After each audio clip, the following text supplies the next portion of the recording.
I did the first ever Monday night game on Sky, which was a game at Main Road between Man City and Queen's Park Rangers.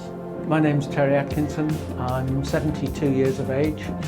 I've been refereeing since 1978 when I finished as a player. I've probably done well over 1,000 games. When the Premier League was introduced in 1992, I was elected on that league as well.